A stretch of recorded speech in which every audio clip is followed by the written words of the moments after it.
We have these negativity biases. We know that that can give us the impetus to change, but that which can save you can also kill you. And so if you stay mired in that negativity, that's very fleeting. It's not going to lead to the most sustainable change. And when it comes to life contentment and happiness, anything you can reframe positively is a step in the right direction.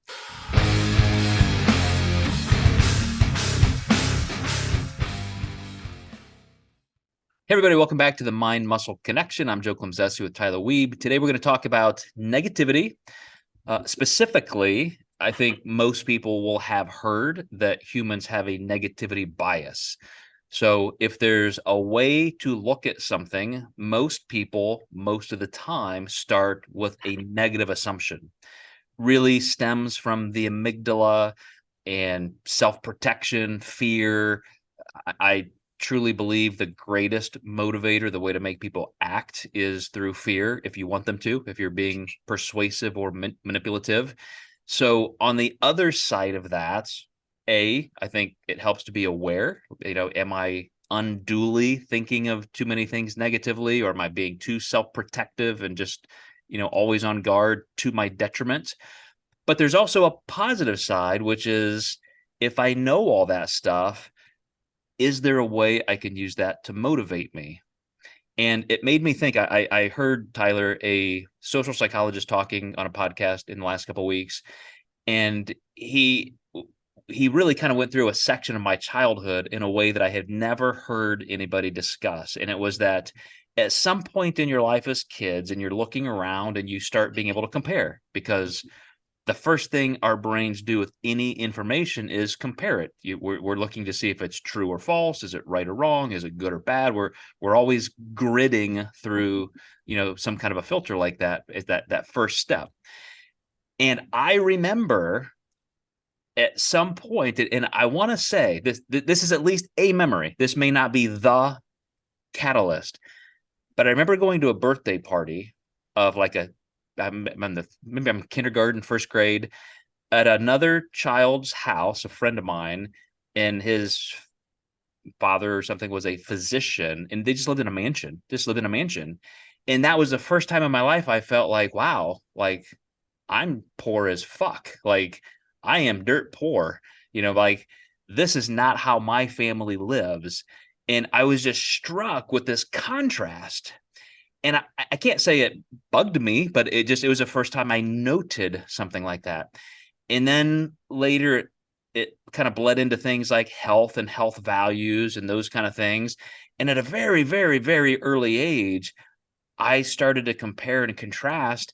And I kind of looked at some of the things in my own life and my own family that I just didn't like. And I'm like, I don't want to live like this.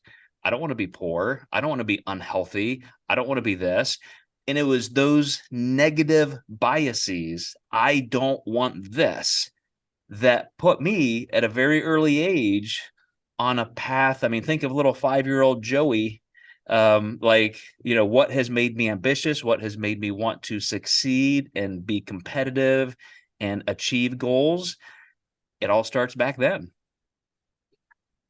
This might be a little side note. I'm always surprised at how early you came to these realizations. Like I've heard a lot of this, not maybe that story specifically, but it always seems for you, it's like, oh yeah, when I was 5, this is these realizations I had. It always just kind of stumps me. Not doesn't stump me, it just surprises me because it doesn't feel like a lot of kids that age would be at that point already. Like it's just a little funny side note. But You pay attention to Sesame Street, a good lessons in there. yeah. Big Bird knows what he's talking about. But yeah, I think, just like as you were talking there and, talking about those life experiences and how those negative, aspects can, maybe turn those into positives, or how do those motivate you? I was just kind of like, really thinking about my whole life and, negative experiences, that I've had, in a sense of, how we would tell ourselves a lot of negative things and how we are negative bias. And just even for myself, how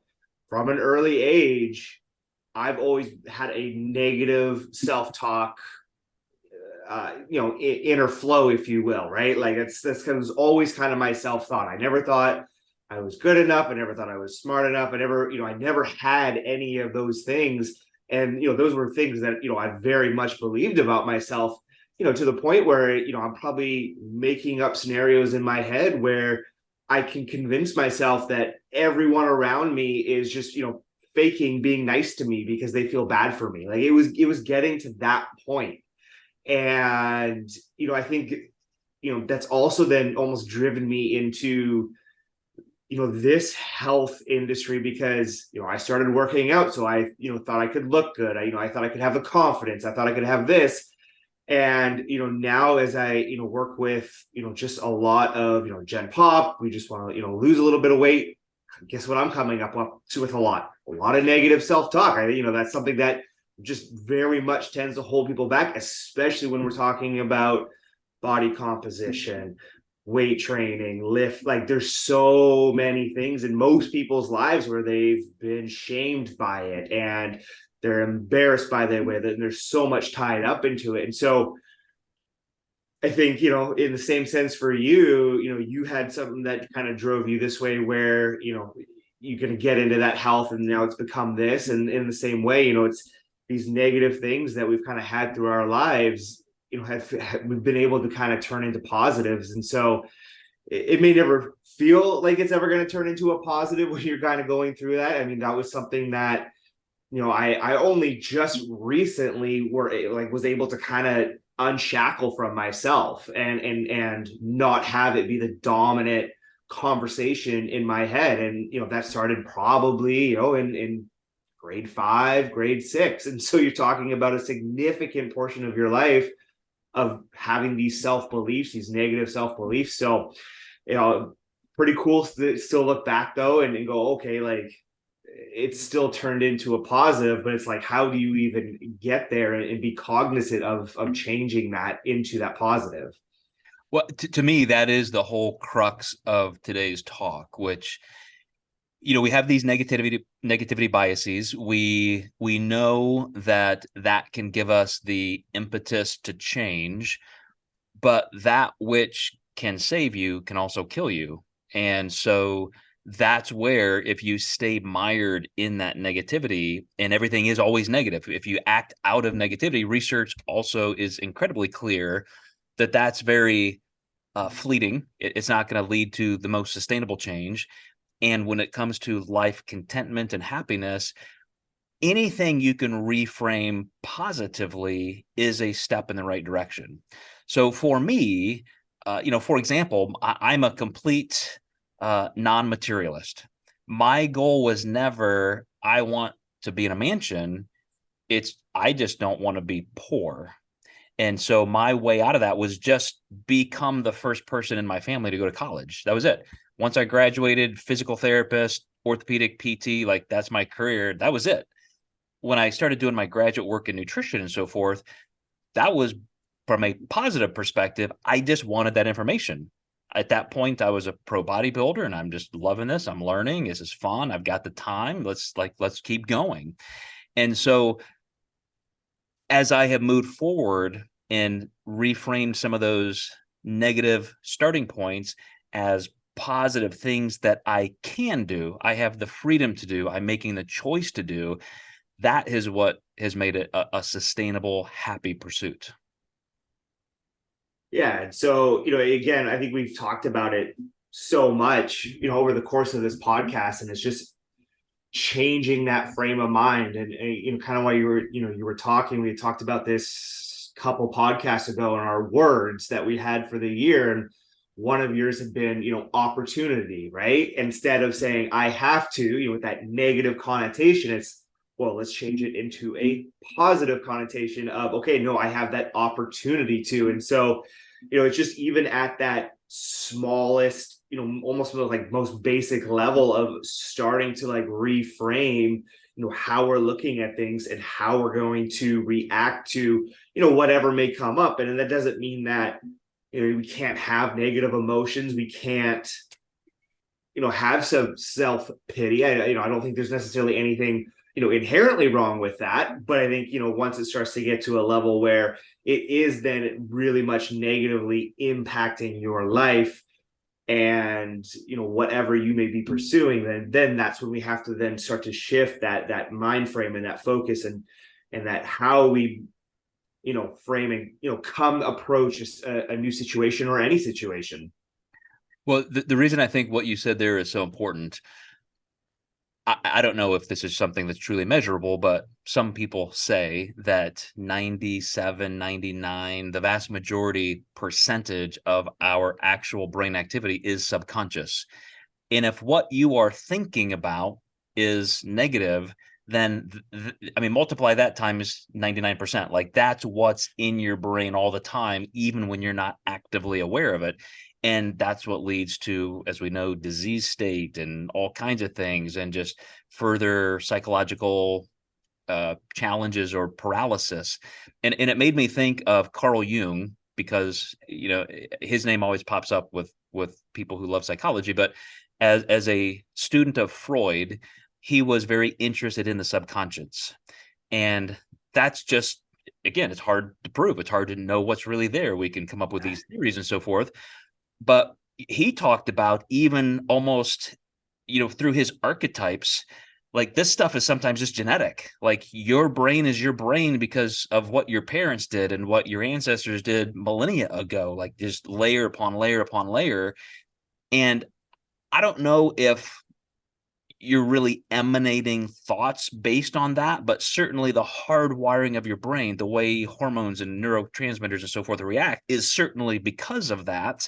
And I think the more you can start to rewire some of that yourself, as difficult as it is and as much consistency it takes, like, that's why it's so important. The things you work on now actively with the small percent of your conscious mind, it just takes years and years and years and years and years to start regrouping and getting your whole subconscious to flow in that direction.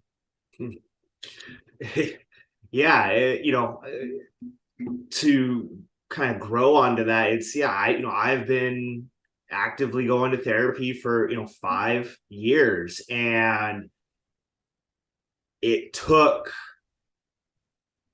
it probably took 3.5, 4 years for me to finally feel like I had taken a big step, right? Like, there was plenty of small steps along the way that I could tell, but it took that period of time where it was like there was a switch in my brain.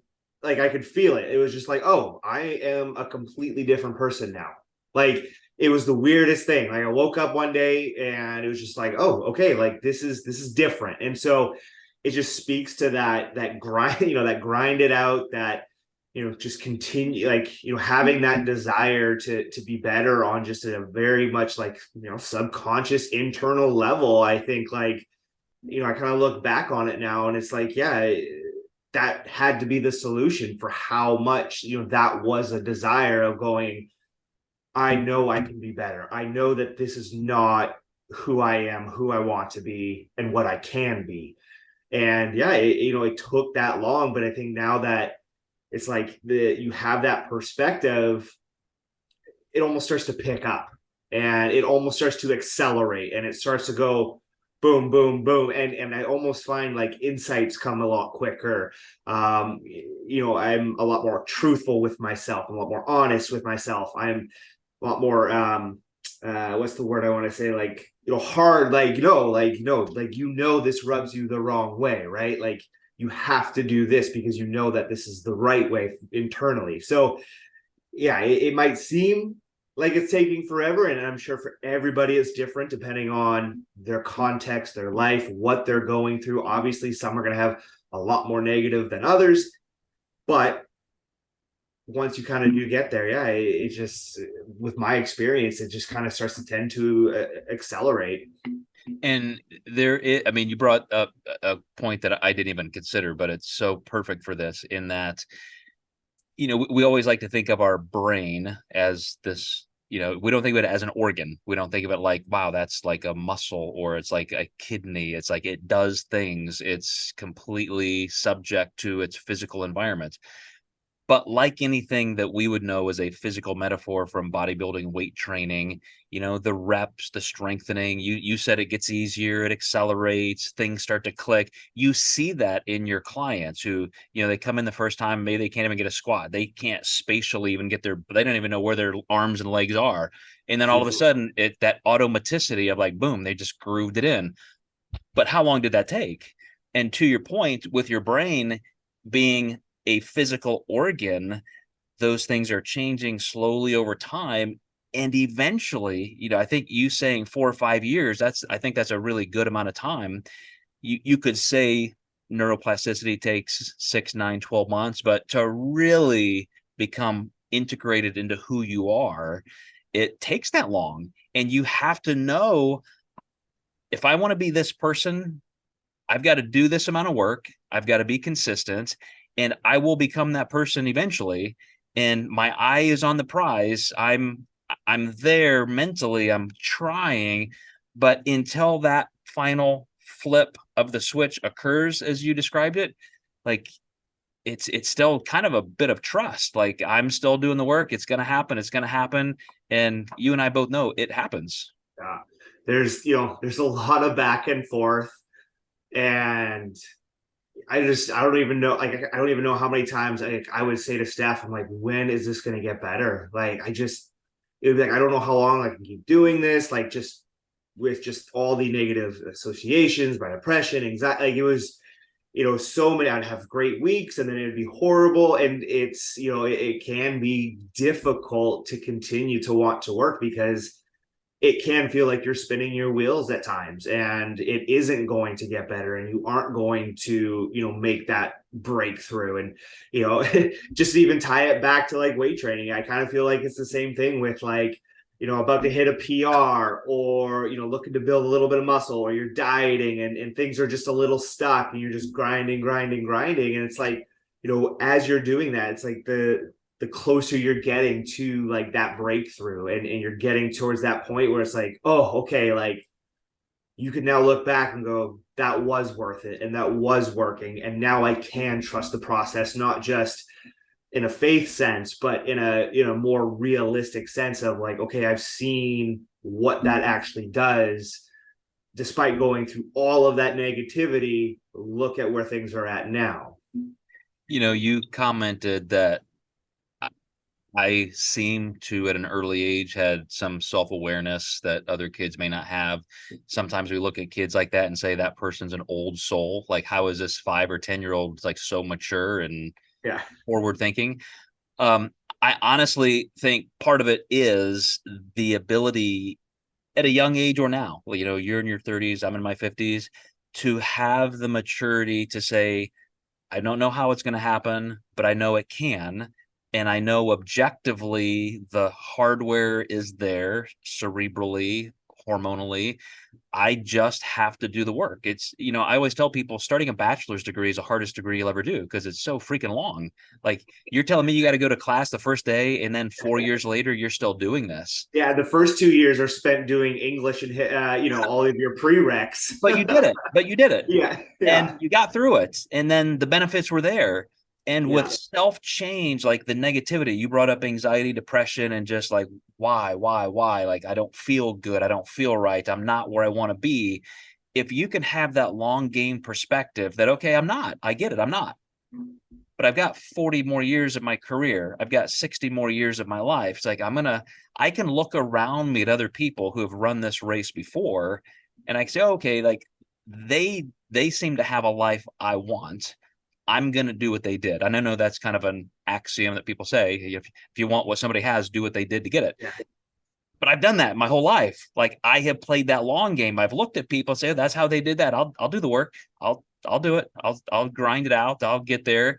And all of a sudden, you're there. That day arrives and you've done the work and you've achieved what you wanted to achieve. yeah, yeah. For how long it is, it's still kind of that blink of an eye too, right? And it's having that double perspective of, yeah, what do I need to do in the moment, and all of that, but then keeping that eye on the future of, okay, like, this is what so and so is doing. So yeah, I think it's that duality of long and short, the the fear of death, fear of loss of autonomy. It's all kind of just broiled in there. And for myself, like I've just found the more objective viewpoint that I can have, and the more I can learn about the hardware and the reality of what we're capable of doing as human beings. It's that almost like you just gain more confidence in the power that you have to change and to control things and to do X, whatever it might be. And so I think just knowledge is power. And like, as cheesy as that might be, said sometimes, it truly is. And, I think it can give and lend so much confidence to, what you're trying to do, and just having that objective viewpoint. Well, and having known you the amount of years I have, I've seen you literally take all of those steps, and I've seen you grow. And the night I met you in downtown Columbus, Ohio, in restaurants, Longhorn or something. Yeah. that first Yeah. conversation to where we are now, a lot of life has happened, and here we are. And you've made the decisions to do work to get yourself into a better place as a person, as a husband, as a father, as a coach. You're doing the work, and it doesn't always feel like you're getting there, but you It just will, as you doesn't feel like said. enough. It will be in the blink of an eye, and you're there. So, Yeah. as a way to cap this conversation, let negativity impact you, feel it, so you know you don't want to be there, and then frame that in the most positive sense. This is what I don't like. This is what I don't want. So here are the positive steps I'm going to take to make sure I don't stay there. And I think it's just the path that leads out. And even though it's not always instantaneous, it is your only path forward. So awesome, Tyler. Appreciate you as always. Great inputs. And you guys who watch us in the Mind Muscle Connection, we will see you next time. And until then, just make sure you are moving forward, just one step at a time, one day at a time, one positive thought at a time.